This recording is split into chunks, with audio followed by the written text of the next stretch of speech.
Slow Food, en fait, c'est un mouvement international pour une alimentation bonne, propre et juste. Donc le bon, en fait, c'est tout ce qui touche au goût, tout ce qui touche au plaisir, à la convivialité. Le propre, c'est le respect de l'environnement, donc à la fois la biodiversité, mais aussi la santé des consommateurs.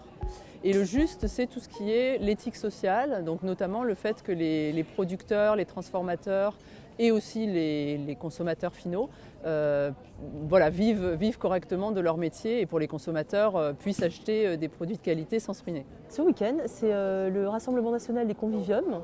Donc nous recevons tous les conviviums de France. Il y a à peu près une centaine de personnes qui sont venues ce week-end en Bourgogne. Et nous en avons profité comme on a un très joli cadre ici, c'était dommage de ne pas en profiter, pour faire une journée grand public avec un marché restauration de producteurs, des ateliers du goût, donc où on apprend à déguster certains produits, à comprendre ce qu'ils sont, des ateliers pour enfants également, et puis un concours de jambon persillé amateur qui a eu son petit succès ce matin.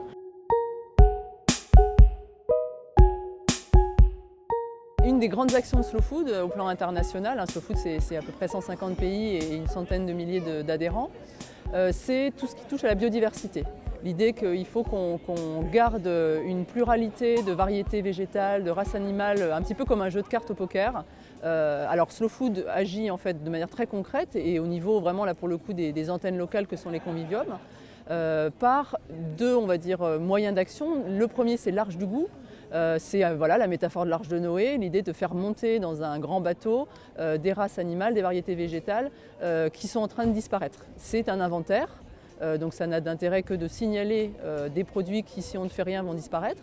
Et la deuxième étape, là pour le coup, c'est la vraie relance économique de ces productions, puisque Slow Food considère que sans relance économique, sans producteurs vraiment qui produisent et vendent ces produits-là, c'est des ressources génétiques qui disparaîtront de toute façon quand même.